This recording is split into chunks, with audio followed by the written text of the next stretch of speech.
What's going on, guys? My name is Wade with Tech Daily. So Motorola, of all companies, now has the unique distinction of offering something that no one else does. A smartphone with a built-in stylus. With LG shutting down their smartphone department, their Stylus series is over and done with, and Samsung has seemingly discontinued their high-end Note device. Yes, I know you can separately buy and use an S Pen with the Ultra and the new Fold, but this phone, the Moto G Stylus, is the only device now that is specifically made for and physically includes that little pointer tool. And not only that, there's even been 2 iterations of the Moto G Stylus released this year already. The entirely new 2021 model that I did already review, and this slightly refreshed 5G version that came out recently with some additional minor upgrades and changes. Now, I've been using this phone on and off for the last month, trying to figure out if stylus phones have any place nowadays. And based on my own experience, and by just looking at how popular the various stylus phones have been the last couple of years, I think there's still a ton of interest. With that, Motorola now has a choice to make. Do they continue to offer the only stylus smartphone on the market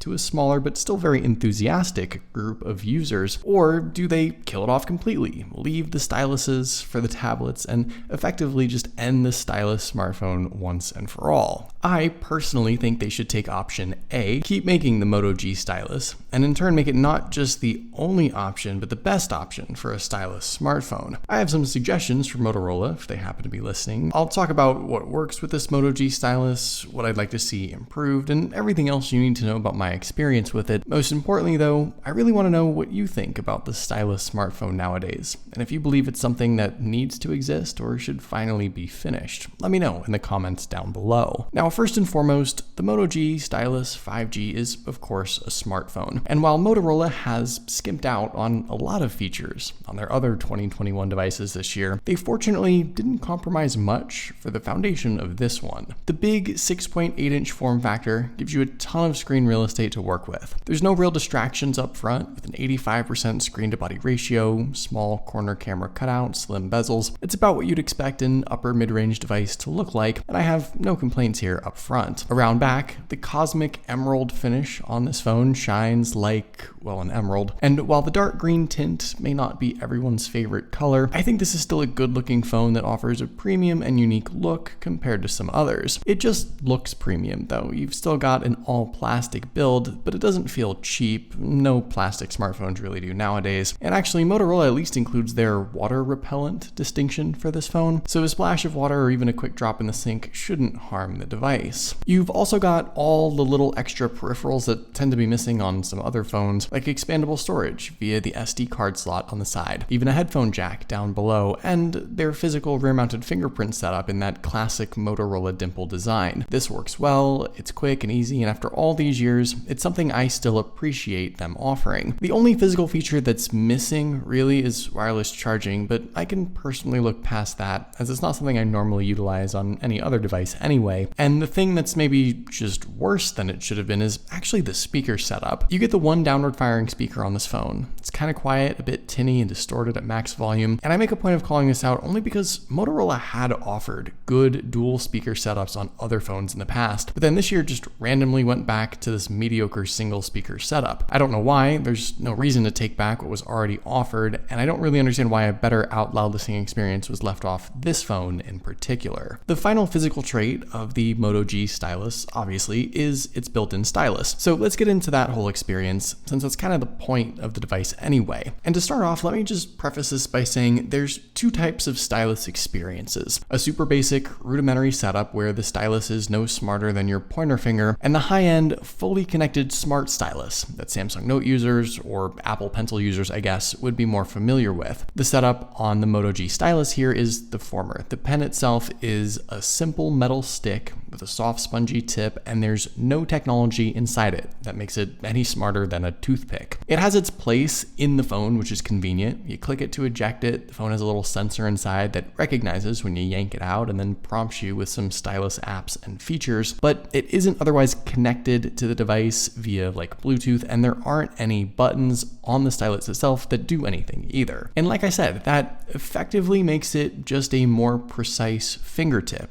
That's sort of the first way I guess people can utilize it, and I know some people do use it this way. Capacitive touch styluses have been sold for all smartphones for years and years now, and touching and tapping and swiping through the phone using this thinner, smaller pointer tool I'm sure is helpful for some people. But what makes the Moto G stylus more unique are the handful of stylus-specific apps and software add-ons Motorola includes. Things like the Notes app, a coloring book, an advanced screenshot editor, and a couple other non-stylus apps too. You can edit this menu however you like and add whatever app shortcuts you want. And I should also mention that if you want to go beyond the Motorola-specific stylus apps, you can utilize other drawing and writing apps too, like Google's Keep Notes, for example. You aren't limited to just Motorola apps. You can pretty much use a stylus on any other third-party apps you can think of. Now, I genuinely do believe there's some value and an inherent fun factor when utilizing the stylus. It's sometimes faster and more convenient to write rather than type. You can pass the time by doing something other than doom scrolling. Your drawings aren't going to be works of art and your handwriting will probably look terrible, but there's enough usefulness out of the box and plenty of potential via the third-party apps that truly make having an included stylus worth it. But the limiting factor for the entire stylus experience on this phone, like I explained earlier, is just the fact that the stylus isn't smart. It isn't a connected accessory specifically built for this phone, and the phone itself isn't specifically built for the stylus. That becomes apparent when you experience the delay and the lag with every line you draw. It takes some getting used to, and it honestly isn't the standard we expect on a 2021 device like this, regardless of the specs or the price. And this is where Motorola can make the most worthwhile and much needed improvements that'll finally make this phone great. Offer a display that's made for a stylus. Make the stylus a connected accessory with a button or two and some additional functionality. Bridge that gap, improve the experience, and just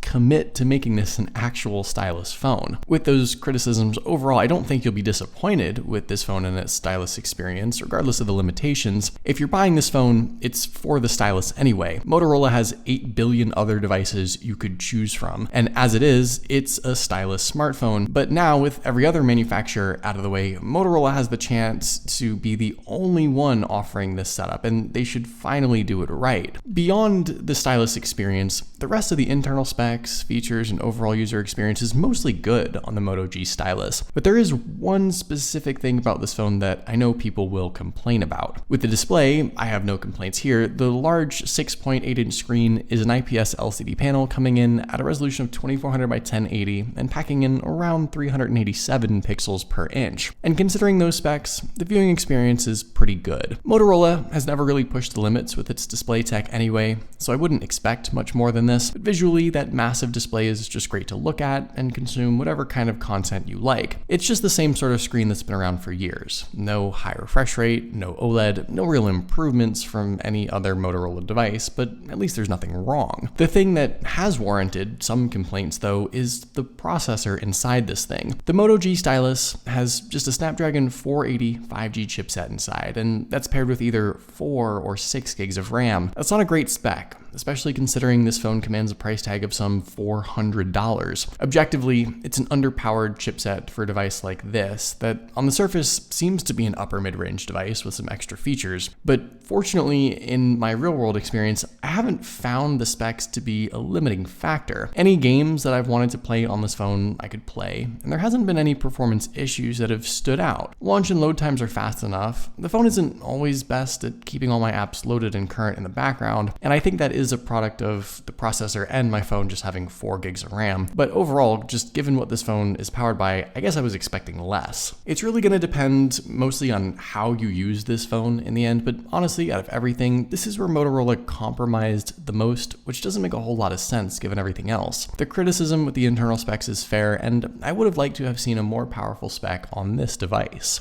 On the plus side, the battery inside this thing is a pretty massive 5,000 milliamp, and while I know the huge display definitely draws a ton of power, I personally have never had any issues making it through the day and then some with this phone. And I'm relieved by that because with support for just 10-watt charging, juicing up that big battery takes hours to get back up to 100%. So you've kind of got both good and bad. You won't be worried about longevity, but I think you'll be stuck connected to the plug for a lot longer than you'd like when you do finally run out of juice. Finally, let's talk cameras. Now, the quad lens setup on this phone is actually pretty solid. You get a 48 megapixel main lens, 8 megapixel ultra wide, 5 megapixel macro, and 2 megapixel depth sensor. And I know hardware-wise, Motorola has been bumping up those specs more and more over the last couple of years. The selfie camera is decent too. It's a 16 megapixel shooter, and really when it comes to the shooting modes and the features, there's not anything missing. And in fact, there's a little more than even I expected. Motorola throws in some of their own added features like cutout, where you can crop your head from a background. There's multicam support, enhanced color tools, pro controls, night vision. There's nothing that's missing aside from maybe 4K video. You're maxed out at 1080/60, but overall the camera app has more than enough to satisfy everyone's needs. In practice, this phone produces shots that objectively are pretty good in ideal conditions. Color is really the big thing. If you like bold, saturated looking shots, this phone gives you that and more. There's plenty of detail too, but the Moto G Stylus struggles a bit in dimmer, darker conditions, especially at night, even with its dedicated night mode. And the wide-angle camera is duller and darker than the standard lens too, and it's pretty noticeable. Overall, I'd call this camera setup above average with some potential in offering additional features, but simultaneously it's limited in some regards too. It's not a class-leading picture taker, especially not at this price, but most people I think will be pretty pleased with what the phone can still do. So I've already said a ton about this phone, I feel like, but let me sum up this review by saying the Moto G Stylus is probably the last of its kind. Fans of stylus smartphones will appreciate this phone. It's a decent device on its own, but its simple stylus experience is a useful and fun addition. If you still want an advanced stylus experience, you can just go out and buy a used Note device. No one's stopping you. But the big question now is, what's next for stylus smartphones? Will Motorola even continue with their stylus series, or will this be the end of stylus smartphones altogether? I personally hope they take this opportunity to just go all in with it, but I'm not so confident that we'll see that. And if that's the case, it's been a good ride for stylus smartphones, but it'll be sad to see them go. What do you guys think?